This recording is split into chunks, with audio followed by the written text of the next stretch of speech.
This program aims to find solutions to your medical queries. It seeks answers to common health problems that have been hounding you. We will help you out in finding answers to your medical concerns. Good evening, everyone. I'm Angel Jacob, and this is MedTalk, your weekly on-air health consultation here on 9TV.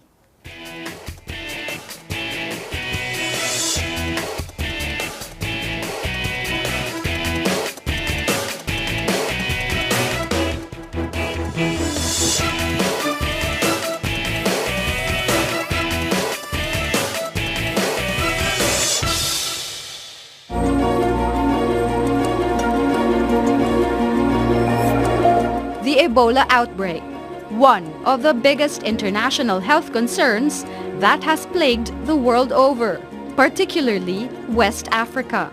It happened in a small town. The name of the town is Yambuku. They found out that people were dying. So people were having flu-like illnesses, and then they would eventually die, and it became an epidemic. And they found out later on that it was Ebola.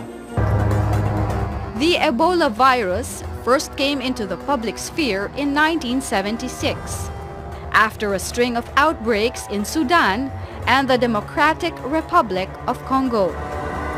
As of December 1, 2014, there have been more than 16,000 confirmed or suspected cases of Ebola in Guinea, Liberia, Mali, Nigeria, Senegal, and Sierra Leone, with more than 5,900 fatalities. The deadliest Ebola outbreak recorded in history, according to the World Health Organization. In a recent interview with CNN's Christian Amanpour in July of this year, Dr. Peter Pio, one of the co-discoverers of the Ebola virus, could not believe the extent of the outbreak. I am surprised, and it is true that this is unprecedented for several reasons. One, first time in West Africa that we have such an outbreak. Secondly, this is the first time that 3 countries are involved.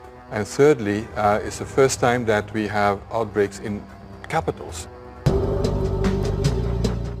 With its potential to spread in the global scene, the rest of the world has taken notice. Sa Philippines, wala tayong case ng Ebola. Since August, nagkaroon ng repatriation yung mga OFWs, and the testing has been done sa RITM.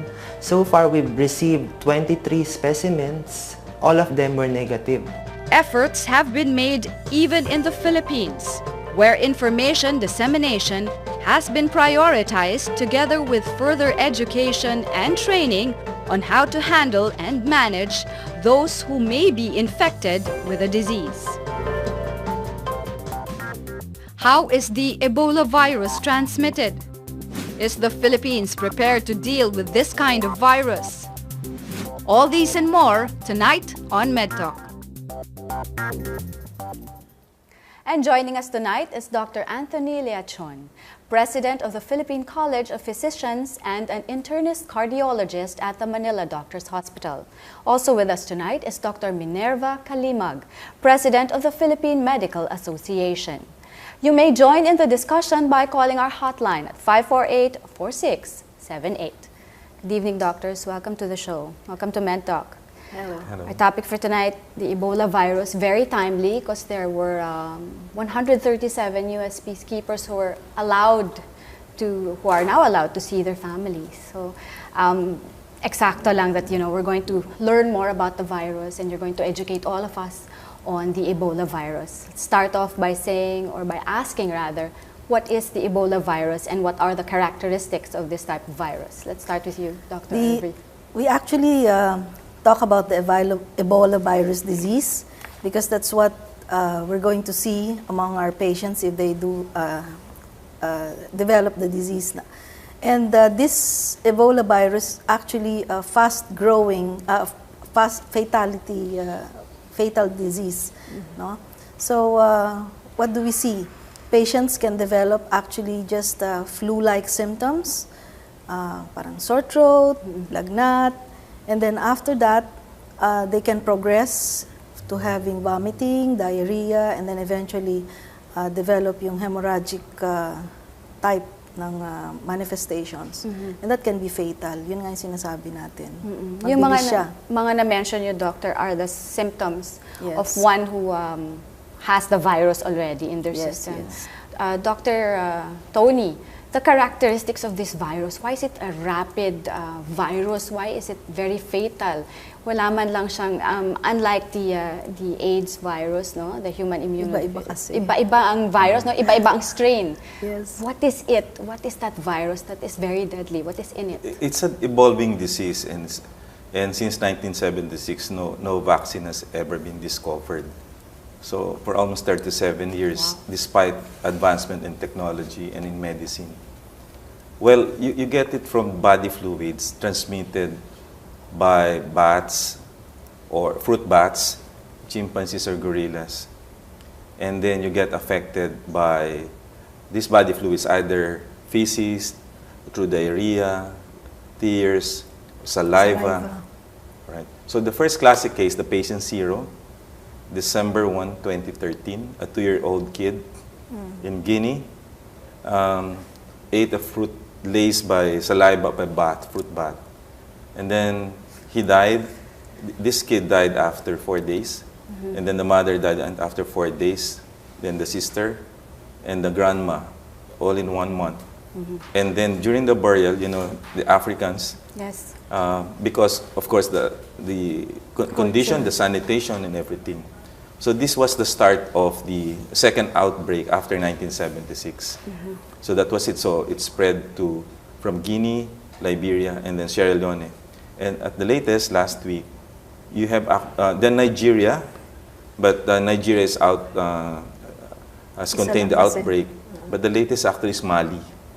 So they're actually following up on Mali right now. Okay. And following up on all these areas or all these countries that have, or that the virus is very active, no, in all of these countries, and a lot have died because of this virus.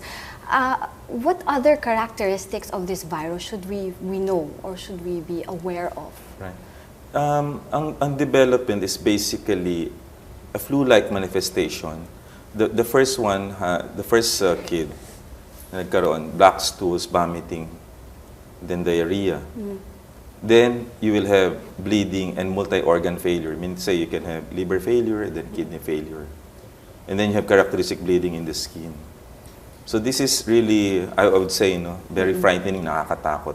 Immediately yan, agad-agad mong makikita. Well, 21 days, but usually the symptoms, because of the viremia, mabilis yung viremia niya, 8 to 10 days. But the incubation period is about 21 days. The WHO says that 98% will be 21 days, 2% yung outliers ang tinatawag, beyond 21 days. So it can be 21 to 42 days. Okay. Right. Kasi dun sa 21 days, pwedeng asymptomatic, no? Pwedeng walang lumabas na symptoms na kahit ano, with what you've mentioned. Oo. No? Right. So yung incubation period is important. So the magic number is 21 days. Okay. But the peak in terms of the viremia, yung pagpasok ng virus mo to develop the symptoms, actually 8 to 10 days. So gusto lang natin linawin to the audience, hindi siya nakakahawa kung wala siyang symptoms. Deadly lang siya kung meron ka ng symptoms at all. May lagnat, meron ka mga secretions. Right. Pero, dapat linawin niya. Ang malinaw dapat, you cannot spread the virus if you do not have the symptoms. Exactly. Yes, yes. Unless otherwise, you will deny it in the first place. Which brings us to another point. Yung sinasabi natin na truth saying. Okay. 'Di ba? Kasi kung galing ka sa isang lugar na infected, alam mong may infection doon, tapos pupunta ka sa Philippines, halimbawa through another port, hindi ka diretso coming from Let's say Liberia. Oo, yun. Halimbawa, dadaan ka sa ibang country, tapos ang i-declare mo kunyari galing ka dun sa second country or dun sa, hindi galing sa kung saan ka ng initially na Liberia. So, pagka ganon, and wala ka pang symptoms, pwede ka ngayong makahawa sa iba once you develop the symptoms. And problema doon, akala mo lagnat-lagnat lang, di ba?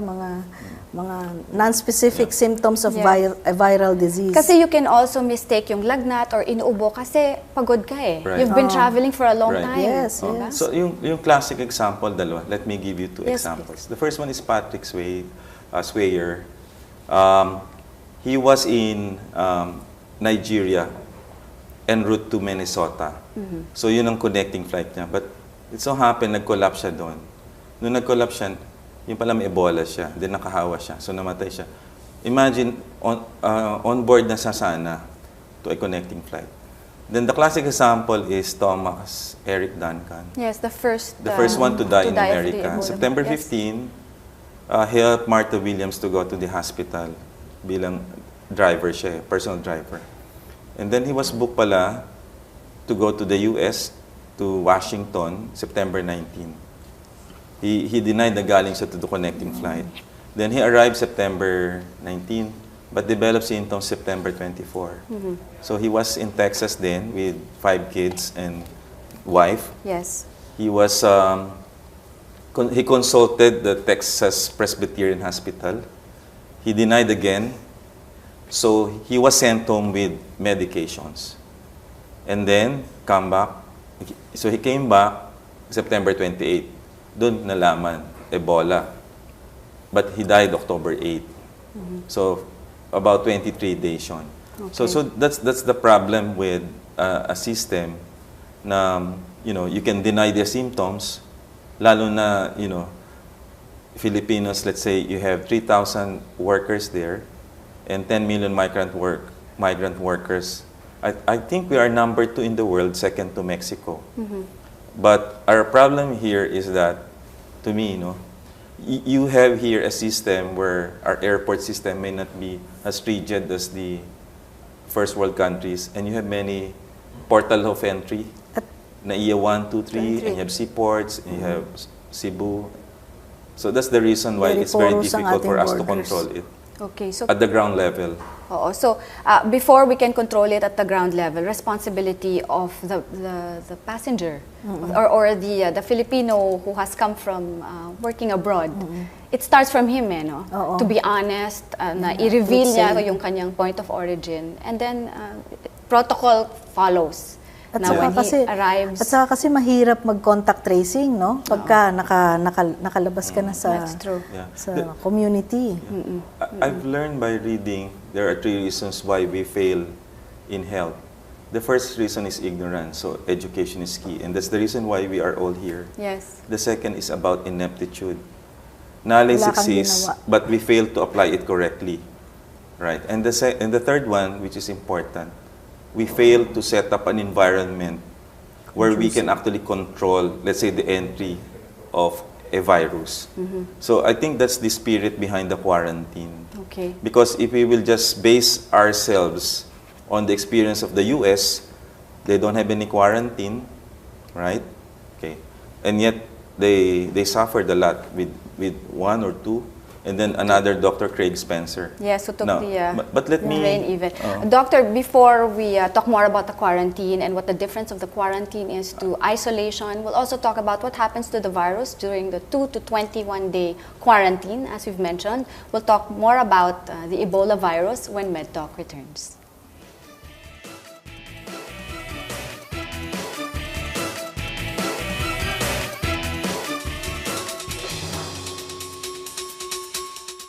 Did you know that close to 3,500 Filipinos are currently working in 3 West African countries severely hit by Ebola? According to the Department of Foreign Affairs, there are roughly 1,979 Filipinos in Sierra Leone, 880 in Guinea, 632 in Liberia, including 148 peacekeepers for the United Nations.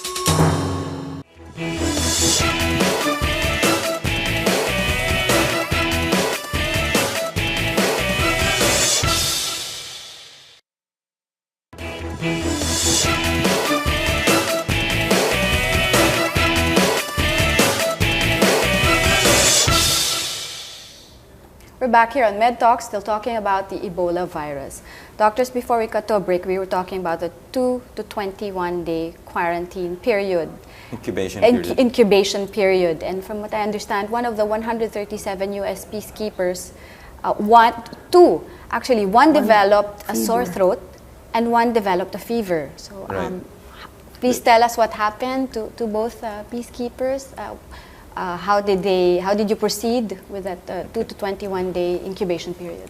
The first patient, the first peacekeeper, developed fever, and then he was transported to our ITM. It turned out to be malaria because Africa is also endemic for malaria.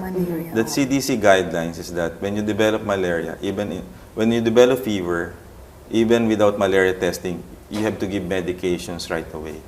Okay. Right, so that's the guidelines. But they tested this patient also for malaria, and they also tested for Ebola. Negative for Ebola, positive for malaria. Okay. And then after treating the patient for a few days, the patient was transported back to Carvalho Island to finish the quarantine period at the Carvalho Island. The other one developed fever, was isolated in a tent, but it was benign and joined the rest of the group.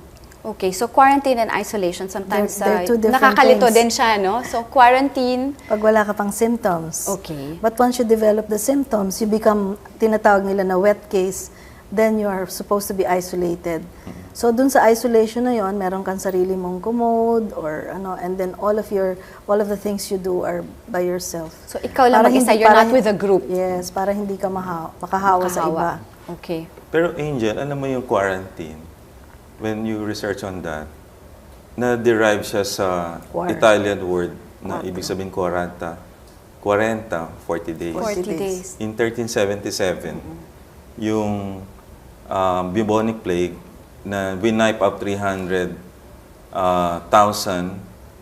of the people in Europe. Yung sa rats, remember? Yes. Sa rats. Right. Yes. So, ang ginawa ng mga leaders noon, they will not allow yung mga sailors na bumaba ng shore kung walang 40 days. Doon na uso yung quarantine. So lahat sila nasa ship? Na ship, For 40 days? Well, healthy individuals, ang quarantine healthy individuals, and then during the incubation period, let's say yung bubonic plague 40, ito 21 days, wait and see muna ikaw whether you develop symptoms. So after the last day of the 21st day, you'll be released na. Ang isolation, sinabi ni Dr. Kalimag, pag nag-develop ka ng sakit during the quarantine, you will be isolated, so you will not infect the rest of the quarantine group. Is this a global guideline na may quarantine and then isolation? No. The Philippines kasi is a presidential and a cabinet decision to quarantine. And perhaps the spirit of that is that sa Africa, you have exit screening and then quarantine ng 21 days and then blood tests for Ebola. And then you fly out. Here, siguro, tinutugon ng presidente and the cabinet is a 2% outlier na some patients will develop Ebola after the 21st day. Ang CDC, WHO, at saka yung experts ng Philippine Society of Microbial Infectious Disease adhere to the WHO guidelines na wala na dapat quarantine. Then, o-obserbahan ka lang kung nagkaroon ka at the point of entry. Kumbaga, tatawag ka sa hotline nila kung nagkakaroon ka. So, yun na yung guidelines nila. Kasi sinasabi nila, after the 21st day, hindi ka na nakakahawa kung na-quarantine ka doon. Pero ang pag-aaral sa Lancet, October 21, ang sinasabi ay, for low-income countries and middle-income countries whose infrastructures in health are basically different from the first world country, it's better you do all of these necessary preventive measures rather than address that at the entry level. Kasi one pa lang out, according to Dr. Desi Roman, nakinig ako sa lecture niya, one case pala, 40% will turn into outbreak. 5 persons na develop in cluster will develop 90% in major outbreak. So, ang Canada, medyo rigid sila. Travel ban, in and out. Hindi ka paparatingin, hindi ka rin pupunta. US, iba sila. Wala silang quarantine, only 8 states lang. So perhaps it's customized to the needs of a particular country. And since it's an evolving disease, nag-iiba ang guidelines mo, depende sa preparation mo at the ground level. Okay. So what? And Yes, also Dr. because I think ang decision ng ating president and the cabinet is it is much cheaper to prevent the disease rather than to treat kung meron ka ng outbreak, 'di ba? Considering na yung ating infrastructure, health infrastructure is such. So preventive measures ang directive, so to speak, no? Right. So you've mentioned na the needs of each country, iba-iba yan when it comes to addressing or yung protocol needed or even quarantine that is needed for someone who has come from these countries na with the Ebola virus outbreak, no? Ano ang needs natin here in the country? Alam mo, Angel, nandun tayo sa needs, no? Yes. This morning, I was able to listen sa radio. And then, this afternoon, may mga nagtatampong OFWs natin, kababayan natin, but sila ika-quarantine after nung quarantine nila sa Africa. Ang point na sinasabi kasi, in-invoke ng President noong November 7, yung Quarantine Act of 2004, that you have to do this in the interest of public safety. So, hinihingi ng Presidente is patience and sacrifice. Hindi sa nandidiri ka or what, no? But it is also for the families then of the OFW and the entire country. And they are, of course, regarded and recognized as heroes. They're heroes in the first place. Kaya lang, ang sabi niya, pauwiin natin sila rather than magkasakit sila. And that's the basic reason for the quarantine. So, at saka mas mahirap nga kasing likumin kapag nakalabas na sa community. Rather than ito, diretsong galing ka sa isang lugar na alam mong potentially infected sila, mako-contain mo talaga yung disease. Diba? Dapat talaga maintindihan nila yun, ano? And their family should understand. They have to sacrifice para din sa pamilya nila yun eh. Diba? I remember an advertisement from the DOH, ang hindi pagkonsulta, nakamamatay. Right. So talagang for your own peace of mind and your family's peace of mind, there are certain protocols that should be followed. At saka nakatiis na sila, di ba? Nag-UN peacekeeper sila ng matagal. Pero excited sila di ba? Parang hindi mo na parang mahirap the emotion of... Nandito na sila, pero hindi pa rin nila Oo, yung parang pigil pa rin. But you know what? Since nandito na rin sila, di ba? And the directive is preventive measures. Are we prepared to handle the Ebola virus in the advent? Well, hindi natin alam, no, Doc? Hanggang nandyan na. Yeah, virus. Honestly, I don't think any country is ever prepared. Okay. Kasi for 37 years, wala nga vaccine na diba? na-develop. Bakit Right ganon? now, they're scrambling right now, no? Okay. One is, well, it's political in nature. That's the first reason. Kasi, you know, sometimes drug companies or pharmaceutical companies will make, of course, products that will actually attract the big markets, di ba? And number two, I think the United Nations has said this, that medyo anemic yung response of the other countries, the first world countries, and you need 100 billion really to stop an outbreak. So that's why medyo United Nations Secretary General Ban Ki-moon and even Director General Margaret Chan, nagtampo siya when the first world countries and even other countries, in terms of human resources and funding, kulang. You need money here. And according to them, the only way to stop that outbreak is basically to attack at the point of origin.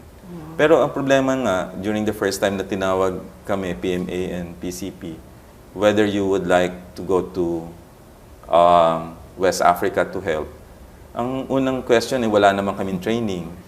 And then, that's number one. We have never seen an Ebola in our lifetime.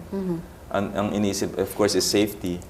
There's a saying na charity begins at home. We're not even prepared, no? So these are things na kailangan maintindihan ng world eh. I think to whom much is given, much is expected. I think the first world countries should be able first to step up for the rest of the world, while the low-income countries should be able to defend themselves muna so that the outbreak will not be spread to the low and middle-income country. Basically, the problem in Africa is about poverty. At saka culture din. Culture and sanitation. You mentioned nga yung the burial rights, no? Doon talaga nagsimula nila kasi pwedeng ma-spread because of the tears that are shed during the burial rites. They have to the wash ground, the dead. They have to, yes. Tapos they have to, they have to be the one to bury.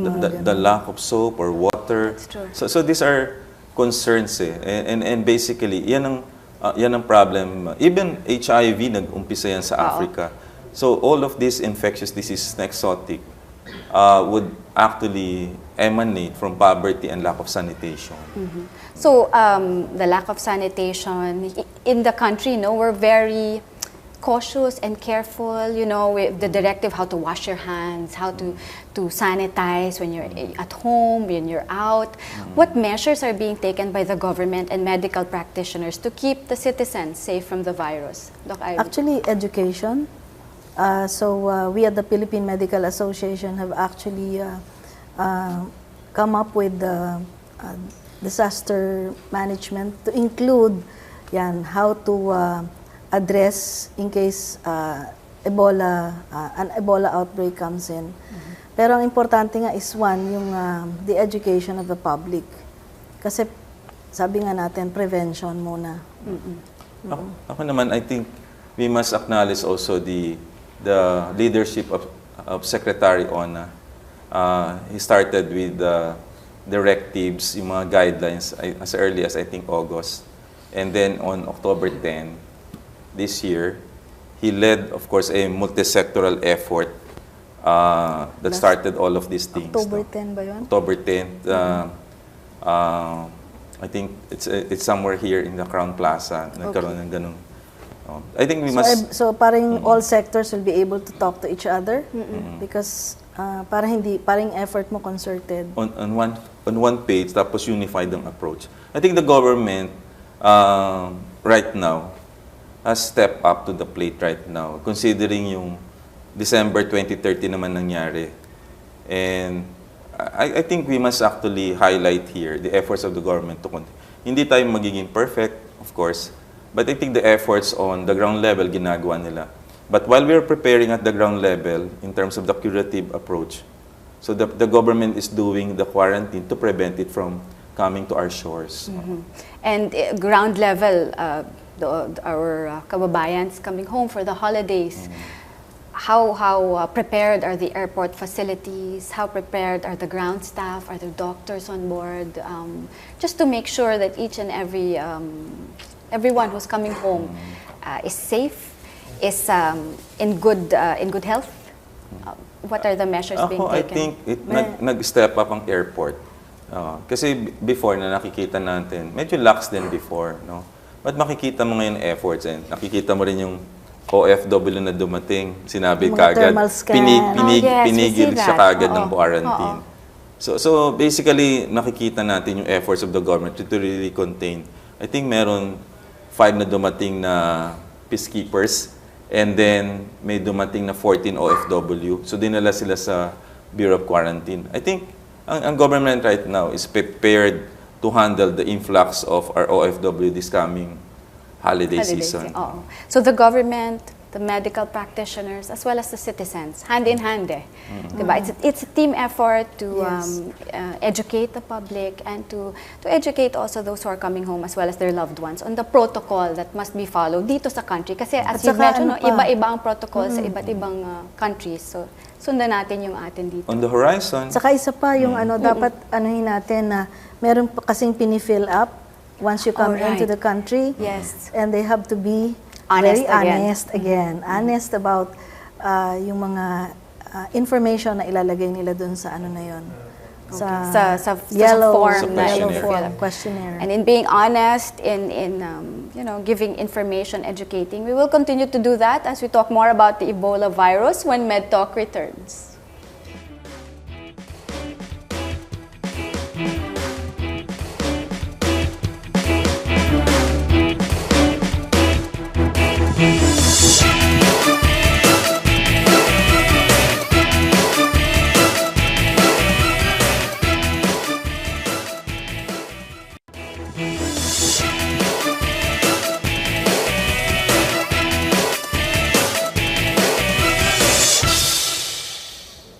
We're back here on MedTalk, still talking about the Ebola virus.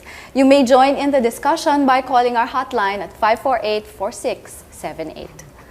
Doctors, is there a protocol to be followed if a person has been identified with Ebola-like symptoms? For example, a fever. So sa airport pa lang, when they're scanned, what should be done? Ano yung, kumbaga, SOP? I-isolate siya kagad and then susunduin siya. Dadalhin siya to the areas RITM na identified and then before San Lazaro and Lung Center. Okay. And of course, yon. And then may hotline 711-1001, 711-1002. That's the DOA's emergency hotline for Ebola. So yun ang protocol. Okay. Eh,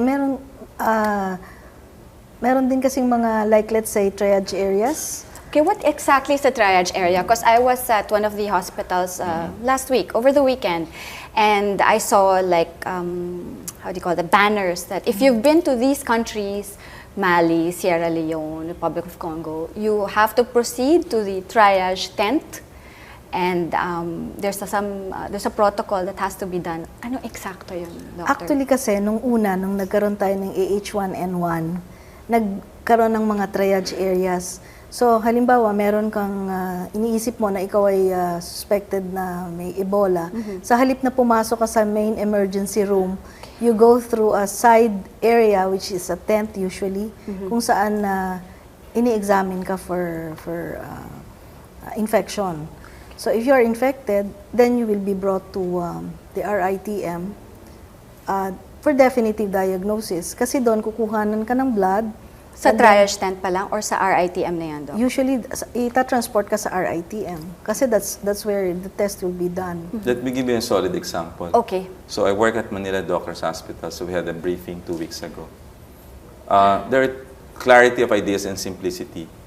If you are a traveler or OFW who came from West Africa, Sierra Leone, Liberia, and Guinea, and then you develop flu-like symptoms, you go to the triage, and then they will call the hotline of the DOAs, and you will be transported.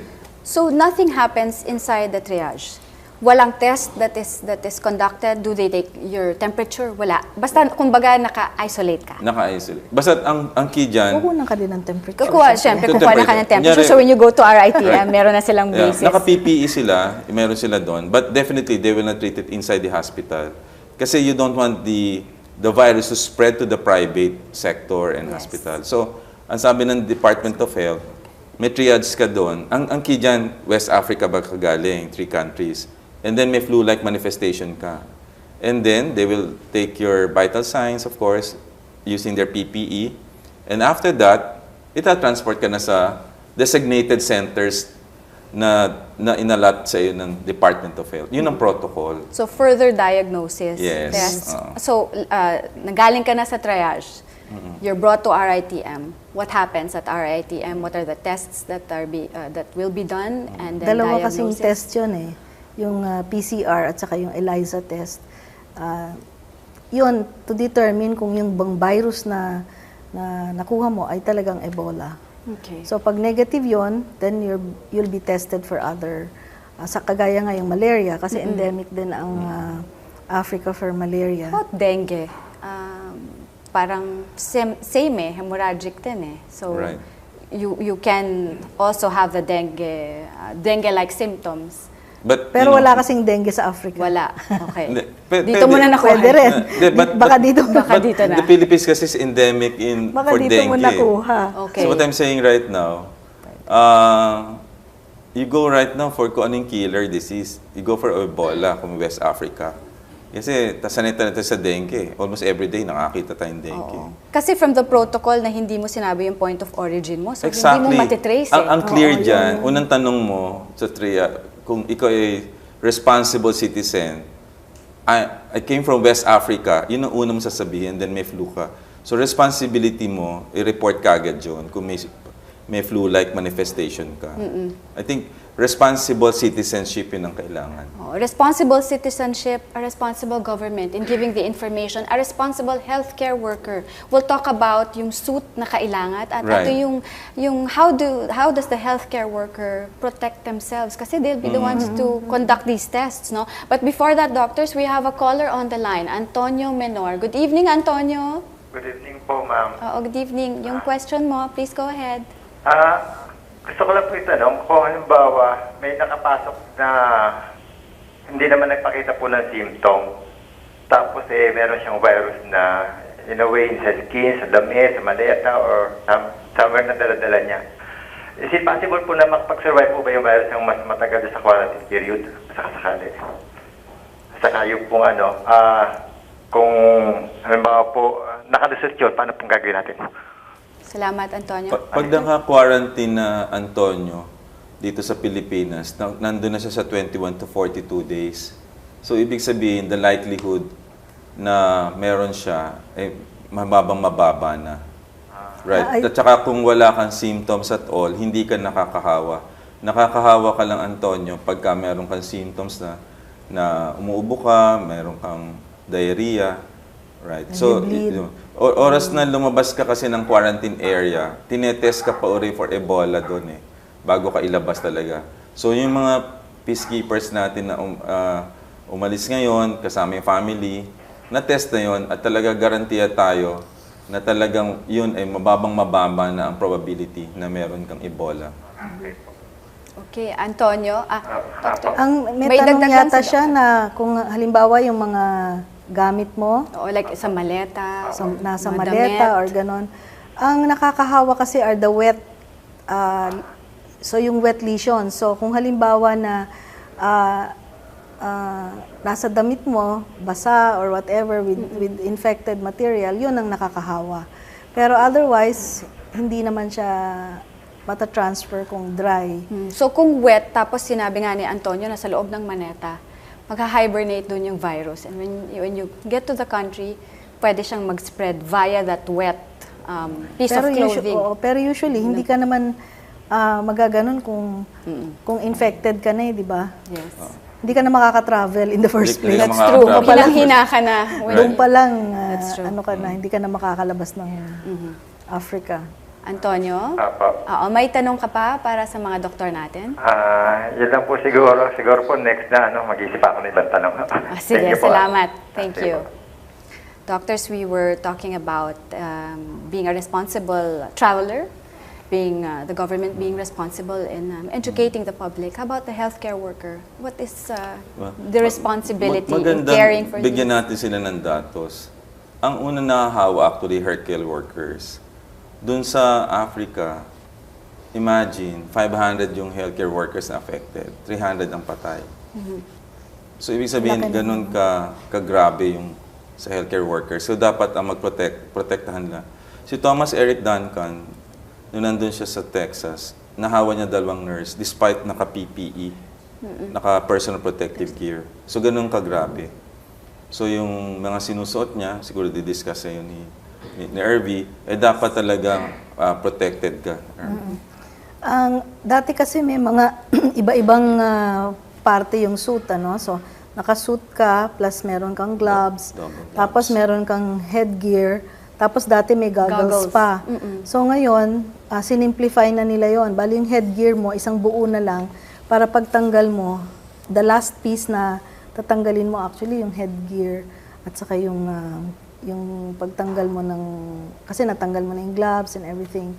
So, may boots ka pa. Ito, we have video showing or demonstrating how to Dapat trained personnel, by the way. Bago ka maging healthcare worker dyan, dapat nag-undergo ka ng training ng Department of Health. Nag-conduct sila niyan last week ng October sa mga designated areas. So you cannot be a healthcare worker dealing with an Ebola. Ayan yung sinasabi ko wala nang goggles. Wala nang goggles. Kasi yung sinusuot ngayon, diretso na parang merong transparent na area sa... Is that okay na wala nang goggles? It's just Hindi, so ngayon, kasi ang dati, ang nahahawa, halimbawa yung, yan, dati kasi yung may goggles na ganyan, yung kamay mo, pwedeng meron ka pang konting infection, pumasok ngayon sa mata. I think that was yung kanina palm Kaya binago nila na one-piece headgear na lang. Rather than goggles ka. Kasi kunyari, nangati ang mata mo, you can actually insert your finger into the goggles. So if you have one like that na, may hirapan ka na kahit bangati ang mata mo, you cannot actually enter through kasi that particular pwedeng sa mata, sa conjunctiva, kaya sa mucous membranes. Or pag pinawisan ka, you take it out. Tapos, di ba, you're infected. Kasi parang trial and error also the suit, no? You have to find the right suit to for you to be protected. Kasi you want to care for these patients properly with keeping in mind also na kailangan healthy ka. Protected ka rin. Ang dapat nating emphasize dito, I think, you must actually go to the RITM or to the centers designated by the Department of Health. Kasi all of the sophisticated PPE are there and the ones who are actually trained are these people. And that's the reason why yung mga private hospitals, i-refer nila kaagad. Kasi they don't have the capacity and the knowledge, of course, to handle kung wala kang nag-undergo ng training. And that's very important. So we must actually highlight here yung grupo ng Philippine Society of Microbiology and Infectious Diseases na under the PCP and under the PMA yon. Sila yung lead group. These are very intelligent and competent doctors nakatulong ng Department of Health in terms of addressing the Ebola outbreak right now. And so, we spoke of the triage, no? So, kaya dinadala sa RITM because those yung centralized area na yon, sila ang marunong. Sila ang makakatulong sa iyo. They can and the equipment are there. Nandoon ang equipment. Okay. Yes. All right. Doctors will talk more about the equipment. We'll talk about prevention. We'll talk about the new Ebola, is there a new Ebola research, the Ebola vaccine trial, which I understand there are antibodies to fight this Ebola virus, just in case you contracted this virus. And perhaps virus. Yung future plans natin after all these 3,000 OFWs nakarating na sa atin? Anong long-term plan? Okay, we'll talk more about that, the long-term plan, and other information that we can pass on to all our viewers about the Ebola virus. More of that when MedTalk returns.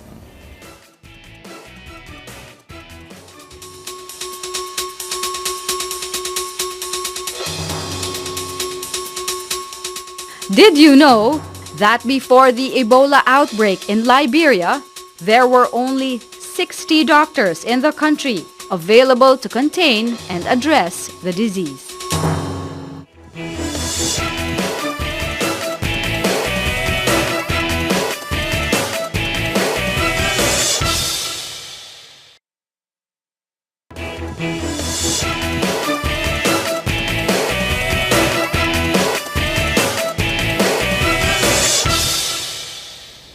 We're back here on MedTalk, still talking about the Ebola virus. Doctors, are there precautionary measures that the citizens can take so that we may be protected from this virus? Is there a vaccine, like the flu vaccine? Well, there's no vaccine. And in order to develop a drug, it takes about 20 years. Right? So, may ginagamit mga experimental drugs, yung CMAP, Brizendopir. Yung isa ginamit dun sa kay Thomas Eric Duncan, pero wala rin.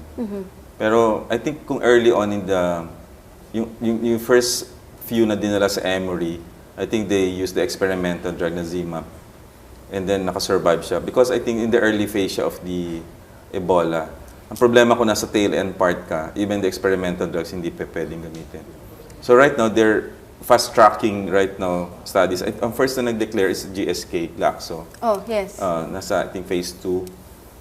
But it takes, years bago mapatunayan dito. And then, you need a lot of volunteers dito.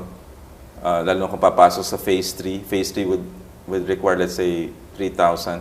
But I think if they have major breakthrough, kahit siguro 200 or 500, FDA will allow that kasi these are drugs talaga for safety and they should actually allow it right away. How about the Ebola vaccine trial? We hear that on the news that it was positive. There was a positive response. Yeah, but in the early phase, there are 4 phases of the study: phase 1, phase 2, phase 3, phase 4. Okay. I think it's in the phase 2. Yung phase 2, efficacy and safety only in 10 to 15 to 100.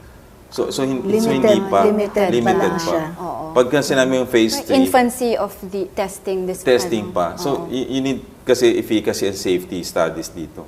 And then pag okay sa phase 2, you advance into phase 3. You need a larger sample right now. And then apply mo sa FDA. May mga sakit na. Gagamitan mo. Then you apply to the FDA. Pag nakitang effective and safe, then dun ilalabas siya. But you need a post-marketing surveillance trial after. Kasi mamaya nilabas mo sa market, but in the larger population pala, hindi pala siya effective and safe or nakakasakit siya, then they have to pull out the medication. So it will take time. It will take time.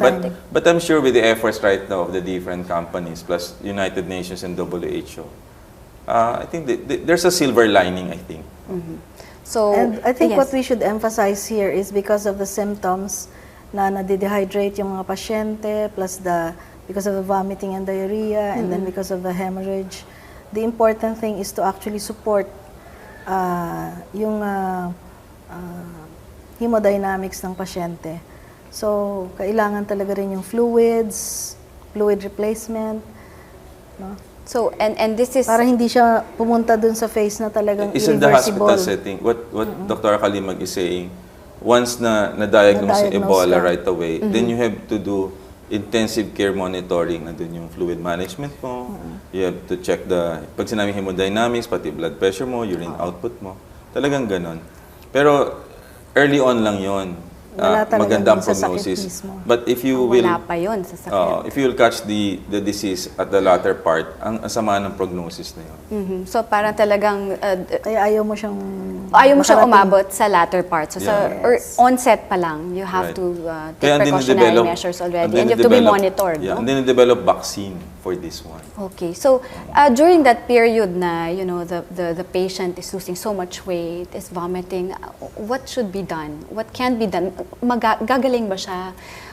Will he be able to recover from this type of virus? And if he does recover, is there a chance na mauulit siya, magre-recur siya? 60 to 80% ang namamatay eh. So, Mortality rate is very high.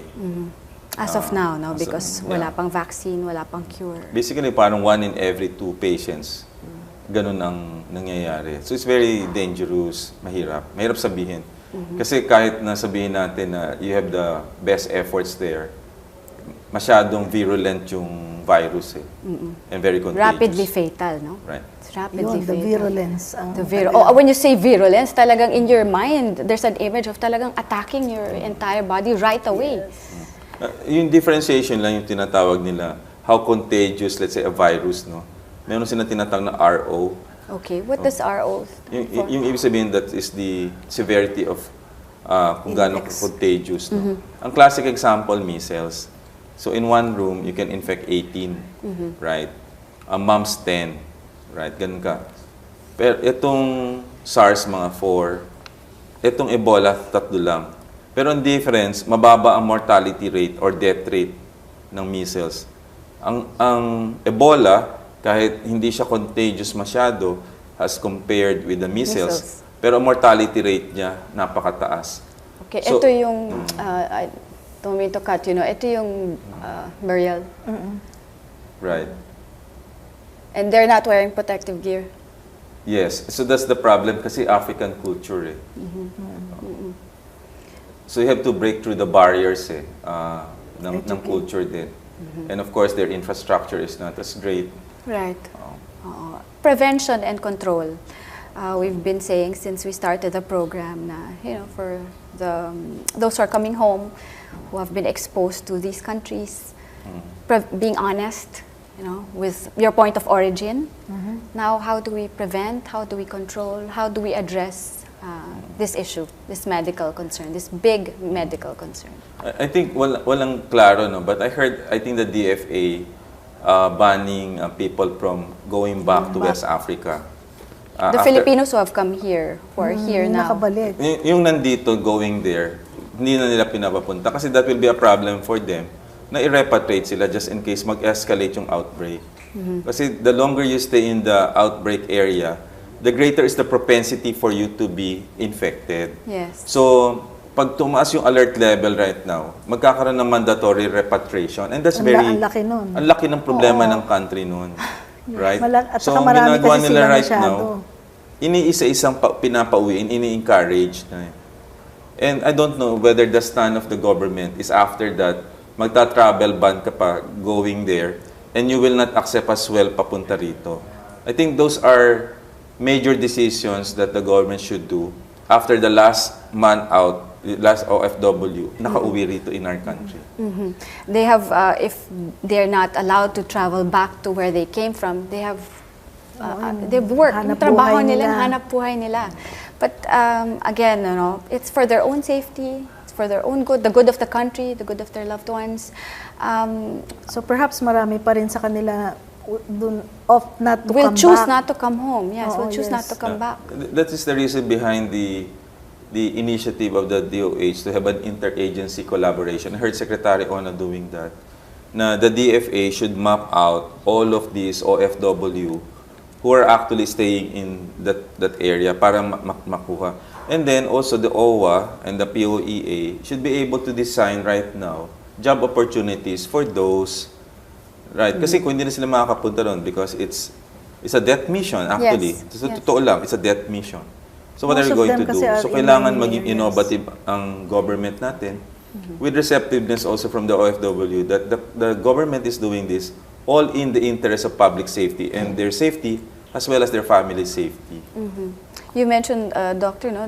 Most of them are in the mining areas. Yes, yes. Most of them are in the And they're more mining prone in those areas. Hindi naman. Kasi usually pag nasa mining areas ka, segregated ka from the They're not naman communities. managing. Kaya lang, Kaya lang, syempre, if the outbreak is in the area, even if you're segregated, there's a chance pa rin Oo that naman. you might get the virus. Doctors, we're out of time, Right. but you've educated us so much, you've enlightened us so much about the Ebola virus. Any other precautionary measures or any other advice, tips to all our viewers? Let's start with you, Dr. Arvid. I think ang dapat nating ipaintindi sa kanila, importante na ang quarantine is for their own good. They have to sacrifice a little bit, especially because it's going to help not only themselves but also their families. And this is all in the interest of public safety. So, importante yun na maintindihan natin. Maraming salamat, Dr. Irvi. Dr. Tony. Tatlo lang mensahe ko. Ang kalusugan ay kayamanan at an ounce of prevention is worth a pound of cure. And then for our OFWs, Merry Christmas, and of course, you are heroes in our hearts. Okay, thank you very much again for enlightening us and educating us and helping us understand more about the government's measures, healthcare workers, the responsibilities, and the responsibility of the traveler as well. Yes. Again, it should be a happy and healthy Christmas for all of us. Maraming salamat. Maraming salamat din. See you again next Tuesday, 7 p.m. here on MedTalk, your scheduled on-air consultation on 9TV. This is Angel Jacob. Good night.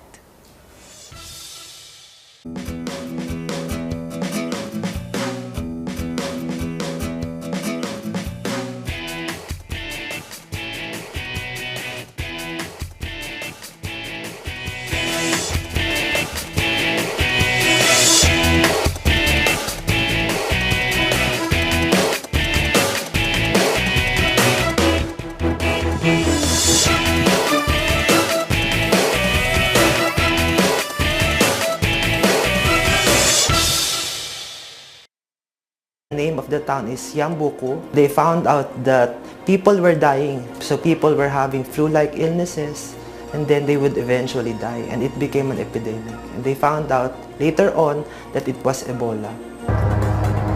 The Ebola virus first came into the public sphere in 1976 after a string of outbreaks in Sudan and the Democratic Republic of Congo. As of December 1, 2014, there have been more than 16,000 confirmed or suspected cases of Ebola in Guinea, Liberia, Mali, Nigeria, Senegal, and Sierra Leone, with more than 5,900 fatalities, the deadliest Ebola outbreak recorded in history, according to the World Health Organization. In a recent interview with CNN's Christian Amanpour in July of this year, Dr. Peter Pio, one of the co-discoverers of the Ebola virus, could not believe the extent of the outbreak. I am surprised, and it is true that Fatal disease, no? So, what do we see? patients can develop actually just flu-like symptoms, parang sore throat, lagnat, and then after that, they can progress to having vomiting, diarrhea, and then eventually develop yung hemorrhagic type ng manifestations. And that can be fatal. Yun nga yung sinasabi natin. Yung Mabilis siya. mga na-mention you, Doctor, are the symptoms Yes. of one who has the virus already in their Yes, system. yes. Dr. Tony, the characteristics of this virus, why is it a rapid virus? Why is it very fatal? Wala man lang siyang, unlike the AIDS virus, no? The human immune. Iba-iba kasi. Iba-iba ang virus, no? Iba-iba ang strain. Yes. What is it? What is that virus that is very deadly? What is in it? It's an evolving disease, and since 1976, no vaccine has ever been discovered. So for almost 37 years, despite advancement in technology and in medicine.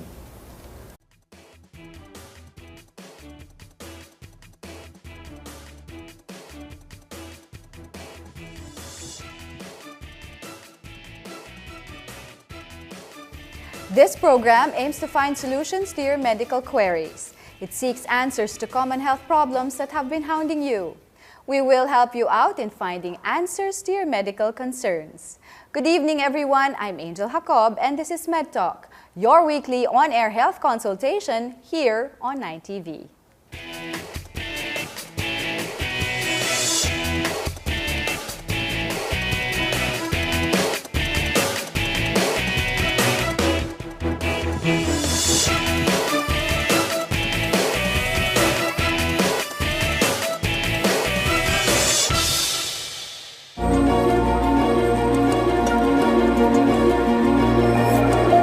The Ebola outbreak, one of the biggest international health concerns that has plagued the world over, particularly West Africa. It happened in a small town. This is unprecedented for several reasons. One, first time in West Africa that we have such an outbreak. Secondly, this is the first time that 3 countries are involved. And thirdly, it's the first time that we have outbreaks in capitals. With its potential to spread in the global scene, the rest of the world has taken notice. Sa Philippines, wala tayong case ng Ebola. Since August, nagkaroon ng repatriation yung mga OFWs and the testing has been done sa RITM. So far, we've received 23 specimens. All of them were negative.